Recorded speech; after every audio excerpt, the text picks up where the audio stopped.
الحمد لله رب العالمين، والعاقبة للمتقين ولا عدوان إلا على الظالمين، وأشهد أن لا إله إلا الله وحده ولي الصالحين، وأشهد أن نبينا محمدًا عبده ورسوله صلى الله عليه وعلى آله وصحبه وسلم تسليمًا كثيرا. أما بعد، معاشر الأحبة، إلaahi subxaanahu wa tacaala addoommadiisii uu nabiga u soo diray sala allahu alayh alih wasalam intii la joogtay iyo inta dib ka imanaysaba waxaa in badan la inoo sheegay in dembigeennu badan yahay. dembigeennaa fara badani inuu isugu jiro midaynu garanaynoon xasuusannahay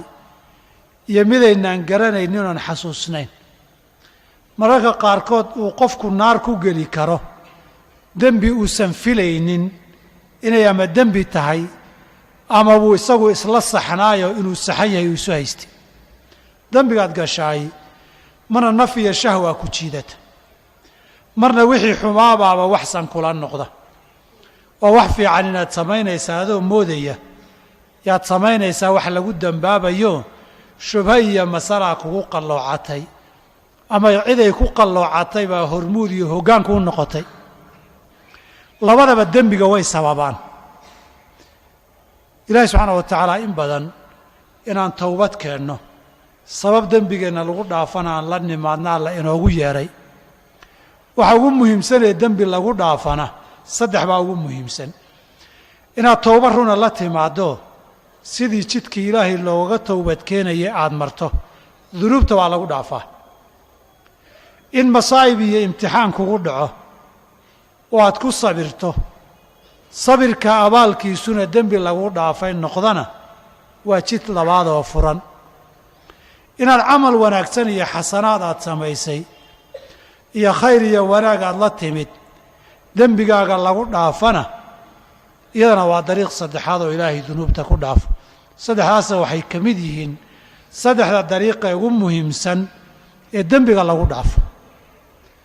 acmaasha xasanaadkee lala imanayo waxaa laynoo sheegay qaybna dembi baa lagu dhaafaa, qaybna dembina waa lagu dhaafaa, derajana waa lagu kor yeelaa. dhinacna dunuubtay kaa dhaqdaa, dhinacna miisaan xasanaad bay kuu gashaa. nabigeena sal lla ly slam wuxuu inoo sheegay xadiidka maanta aan rabnay inaan wax ka tilmaanno. waa xadiid abu hurayre laga wariyey, imaamu muslimna fii saxiixihi ku soo saaray. nabigu saxaabo jamaaco lamiduu wuxuu weydiiyey su'aal ah, ma idiin sheegaa, ma idin tusaa, ma idin baraa wax ilaahay dembigana ku dhaafo, derajadana kor ugu qaadoo ku kor yeelo. waxay saxaabadu bixiyeen jawaabtii qof kastooo muslima uu bixin lahaa oo ilaahayna rumaysan aakharana rumaysan, dembigiisa in loo qabsada ka baqaya, inuu naarta ka badbaado xasanaadkiisa iyo miisaankiisu fiicnaadana rajaynaya oo jecel. qof kastooo muslim oo tilmaantaa jecel jawaabtuu bixin lahaa haddii su-aashan la weydiiyo ayay saxaabadu ummaddaa hormuud u ahaayeen ay bixiyaan. waxay yidhahdeen, haa rasuulka ilaahi, su-aal waxaa weeye aan lahayn jawaab kale aan lahayn wey. jawaabta keliyay su-aashani leedahay wax dembigaagana lagu dhaafo, derajadaada miisaanka xasanaadkana kor loogu qaado ma ku tusaa, ma kuu sheegaa, ma ku baraa. jawaab keliyay leedahay oo dhahaa ibaroo itus waay. magacaas saddex arrimood buu sheegay. dhinac haddii laga eega fudud, dhinac haddii laga eegana culus oo aan sahlanayn. wax dhinac walba ka fududi ajir badan ma yeesho. haddaad aragta wax kula fudud oo ajir badan loo yeelay, waxaa sibuu adag yahaye siduu u adkaabaa kaa maqan. nabigu saddex arrimood buu ina baray. wuxuu yidhi weysada inaad dhammaystirtood ilaaliso marka naftu ay diidayso. mar kasta maaha, sabab baa jira naftu ay u diidayso. waxbaa ku hor istaagan ama kugu taagan keenaya inaad weysada ka warwareegto ama aad boobsiisoo dedejiso. mar biyaha qabow noqon kara, biyo kululood ama diiran ma haysid, wakhtigii salaaduna waa soo galay, biyuuna waa kugu yaraha qabow yihiin biyaha qabow marna waad ka istaagi oo naftu weydiidi markaad ku qabsabtana inay boobsiiso durba ka baxday rabtaa mar biyaha kulul hadii wadamada qaarkood qabowga biyuhu qaboobaan meelaha qaarkood xilliga kulaylaha biyaha kulayl baan lala taaban karin ama biyihii baa kululo kulaylkooda aad ka baqaysaa ama labadaa midna ma ahane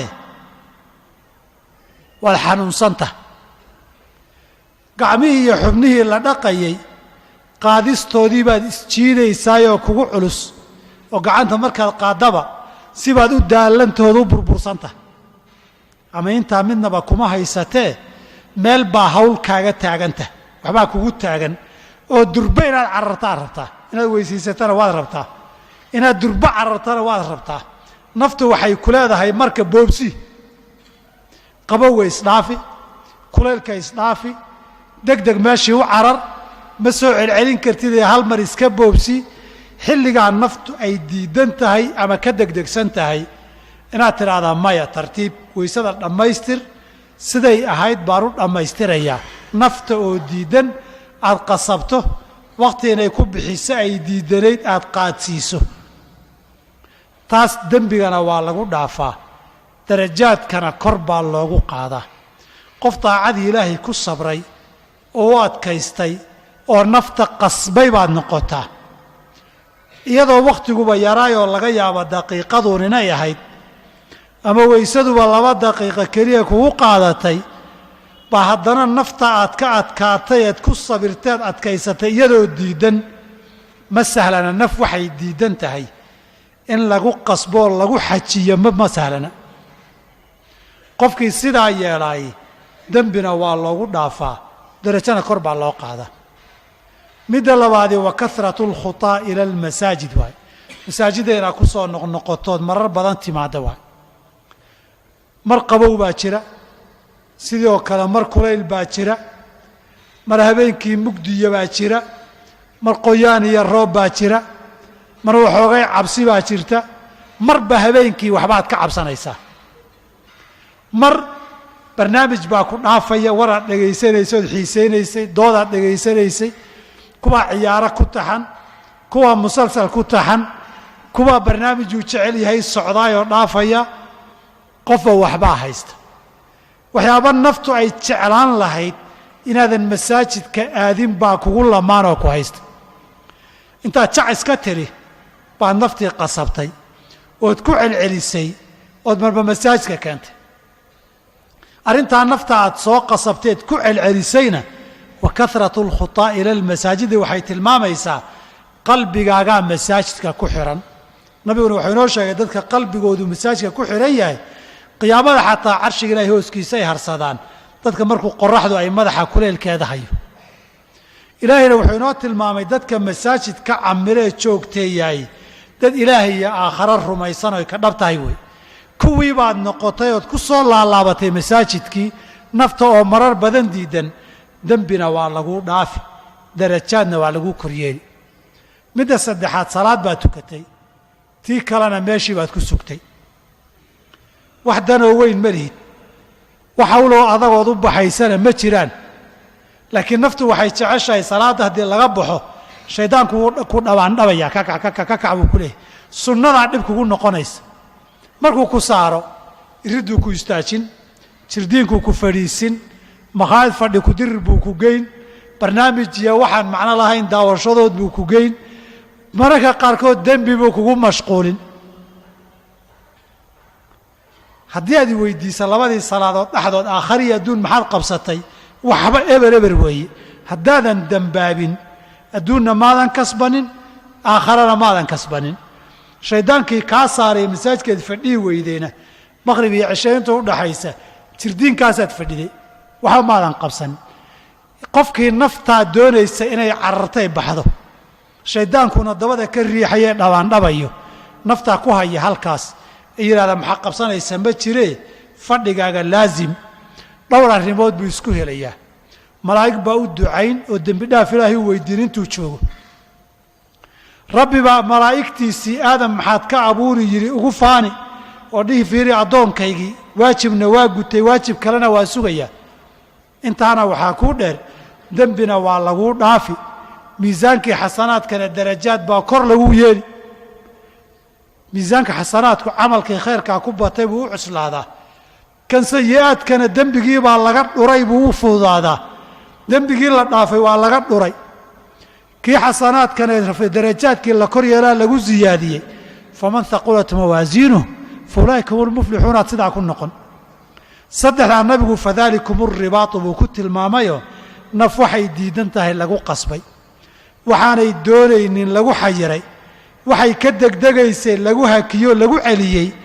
intaasaa alribaat waxaa la yidhaahdaa naftoo lagu xabisoo sabir iyo dulqaadka lagu xanibo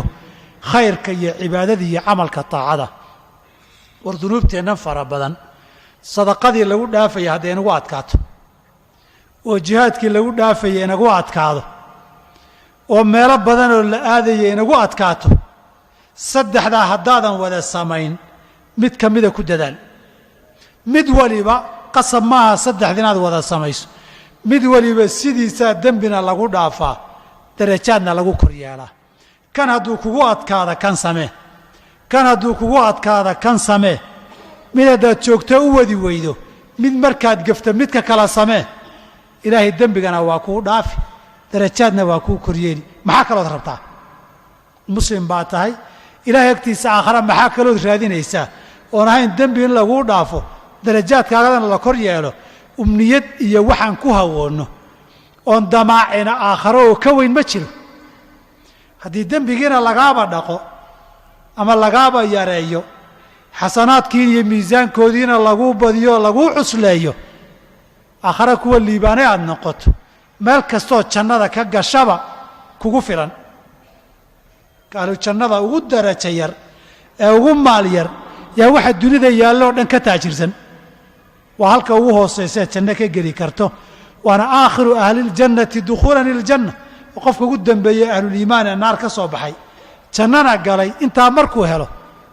adigu waad ka sarrayn haddaad fa ulaa'ika humulmuflixuunada ku darmato dembigaaguna yaraado xasanaadka iyo khayrkaaguna bato ilaahay hayna waafajiyo in xasanaadkeennuna bataan dembigeennuna yaraado allahuma inaa nasaluka alhudaa waltuqaa walcafaafa walghinaa allahuma alhamna rushdana waacidna min shuruuri anfusina allahuma aati nufuusana taqwaaha allahuma zakiha anta khayru man zakaaha anta waliyuha w mawlaaha allahuma inaa nas'aluka ridaaka waljanna ونعوذ بك من سخطك ومن النار ربنا تقبل منا إنك أنت السميع العليم وتب علينا إنك أنت التواب الرحيم وأقم الصلاة إن الصلاة تنهى عن الفحشاء والمنكر